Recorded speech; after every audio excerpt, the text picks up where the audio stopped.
Salut la famille, salut la MIFA, salut la mafia. Et est-ce que le Centre national d'évaluation de Fresnes a-t-il voulu me faire tuer? A-t-il voulu me faire cicatriser à vie? Ben, écoutez bien le témoignage de l'époque.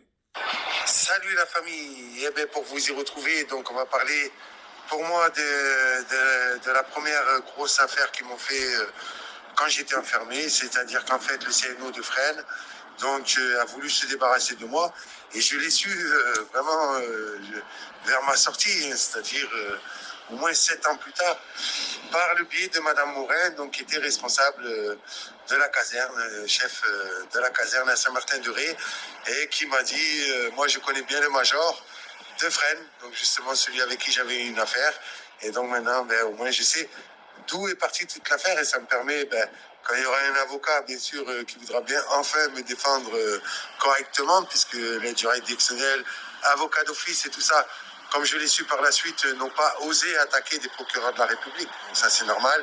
Et n'ont pas, enfin pour eux, et n'ont pas osé non plus attaquer l'administration pénitentiaire, malgré qu'ils ont voulu se débarrasser de moi. Donc je vous dis vite fait l'histoire, elle est simple. C'est-à-dire qu'en fait, j'étais auxiliaire donc au CNO de Fresnes. Honnêtement, je me suis tellement défoncé au travail qu'on m'a fait passer responsable des oxys.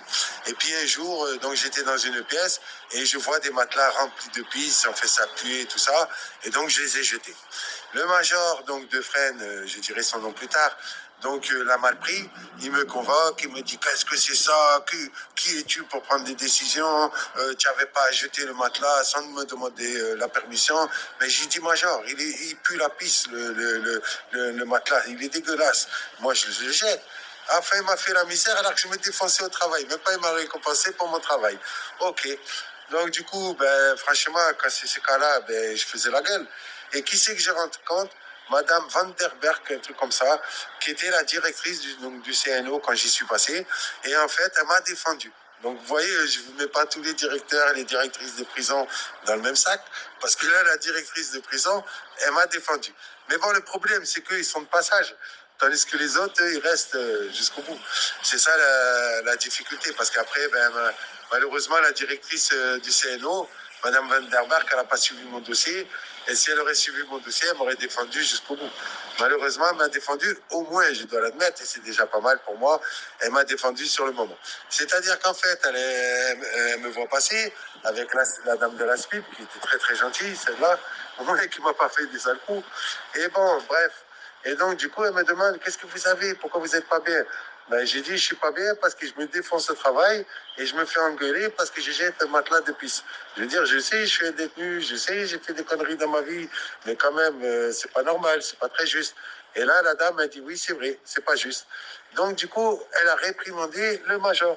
Et figurez-vous que le major, là, qui avait un petit peu peur pour son grade à l'époque, donc il me convoque et il me dit, tiens, vu, regarde, moi, je suis major, hein, mais je m'excuse auprès de toi parce que c'est vrai que j'ai pas été juste avec toi pour ce matelas de pisse.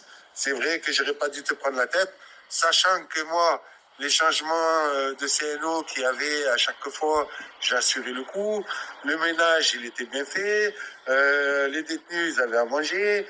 Bon, en plus, j'ai essayé d'amener une bonne humeur. Bon, moi, j'ai toujours été comme ça, même en prison. D'ailleurs, beaucoup en prison me disaient, ah, t'aimes bien être en prison, hein, tu rigoles, hein. Ben, j'ai dit non, mais moi je suis comme ça, moi je vais pas pleurer sur mon sort, tu vois. Mais bon, bref. Et donc, du coup, ils m'ont fait une misère pas possible. Et le major, il a fait le faux cul parce que par derrière, en fait, qu'est-ce qui s'est passé quand j'étais transféré? Donc, il y avait le lieutenant pour venir, je me rappelle, à l'époque, qui m'avait dit, vous inquiétez pas, monsieur Allègre, si cette histoire, parce qu'on sait comment ça se passe avec l'administration pénitentiaire, et c'est le lieutenant pour venir qui me l'a dit. Il m'a dit, j'assurerai. Et d'ailleurs, quand vous arrivez à Poitiers, je connais bien le commandant, et ne vous inquiétez pas, il va vous aider. Tu parles. Ils ont voulu se débarrasser de moi. Ouais. Ils ont remis un type avec qui j'étais à l'isolement, avec qui je me suis pris la tête. Mais grave de chez grave. Honnêtement, c'est la première fois de ma vie que j'ai insulté un mec comme ça. Bah, c'était un Algérien, il n'arrêtait pas d'insulter, insulter. Et puis en plus, c'était la grosse balance de Bordeaux. Et il avait été donc à l'isolement. Et c'est pour ça qu'on s'est croisés à l'isolement. Et lui, il disait, toujours je me rappelle, qu'il était à l'isolement parce qu'il ne voulait pas être en cellule à deux, qu'il avait demandé une cellule tout seul. Enfin, du gros baratel. Moi, j'ai tapé une crise, après j'ai assumé, j'étais à l'isolement parce qu'il fallait que je m'y retrouve. Parce que je voulais pas être un mauvais, voilà, être comme beaucoup qu'on entend à la télévision, sortir et tirer sur les gens et faire n'importe quoi avec toute la haine qu'ils nous apportait. Je voulais me retrouver moi-même et puis je voulais retrouver ma fille, c'était mon combat, bon, même mon fils. Bon, j'avais plein de combats qui étaient, voilà, que je voulais réussir et donc du coup, voilà, j'ai essayé de pas rentrer trop dans ces histoires. Mais le fait est que ce gars-là, il m'a insulté. Puis un jour, j'ai tapé ma clé, c'est vrai, pendant 24 heures de suite, je l'ai insulté de tous les noms. Et puis bon, après, les chefs sont venus me voir et tout, et ils m'ont transféré. Donc moi, j'ai toutes les preuves de ça, tu vois. J'ai toutes les preuves, donc ils ne peuvent pas dire que c'est pas vrai. Parce que moi, j'ai toutes les preuves et c'est ça qui les dérangeait. Donc du coup, ils me transfèrent, donc pour éviter qu'on se charque. Donc si un jour on se croise ou je sais pas quoi. Et puis finalement, après, par la suite, quand j'arrive à Poitiers, où j'étais censé être protégé, on me ramène ce gars-là qui raconte des conneries sur moi et j'ai failli me faire planter. Et c'est de là, en fait, je vous l'expliquerai dans une autre vidéo, que j'ai eu aussi des problèmes avec le procureur de Poitiers de l'époque, procureur de la République, hein, c'est pas n'importe qui. Enfin voilà, donc la première grosse histoire c'est celle-ci. C'est une embrouille avec le major donc, du CNO de Fresnes. C'est vrai que j'ai une grande gueule et c'est vrai que les principes chez moi, je ne m'assois pas dessus. Donc ça puait, c'était un matelas, un détenu arrêtait pas de pisser dessus. Et puis lui, il croyait qu'on allait le mettre comme ça pour un autre détenu. Moi, je trouve pas ça hygiénique. Donc je l'ai jeté parce que c'était pourri. Lui, il a pris mal. Il m'a fait des misères. Et après, comme en fait, j'en ai parlé à la directrice du CNO qui m'a protégé sur le moment. Mais après, par la suite, il va essayer de se débarrasser de moi. Il va essayer de me mettre des détenus, les pires qui soient avec moi, ou des ennemis et tout ça, parce qu'on a tous des ennemis dans la vie, des mecs que j'ai affrontés dans la vie. Et puis, il va tout faire pour se débarrasser de moi. Et à la fin, je vous dis, Madame Morin, donc à Saint-Martin-de-Ré, des années plus tard, mais en fait, elle m'expliquera ce qu'il y avait sur mon dossier. Lui, il s'en est pris un major, il faut se venger. Alors, bien sûr, avec leurs termes, bien entendu.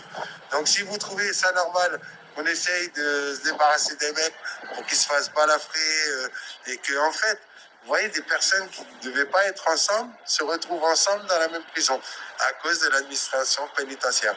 Donc, vous voyez, l'administration pénitentiaire, à la base, ils ont moins de pouvoir que la justice, mais croyez-moi, que même quand la justice prend des décisions, l'administration pénitentiaire, s'ils ont une idée dans la tête, ils la feront.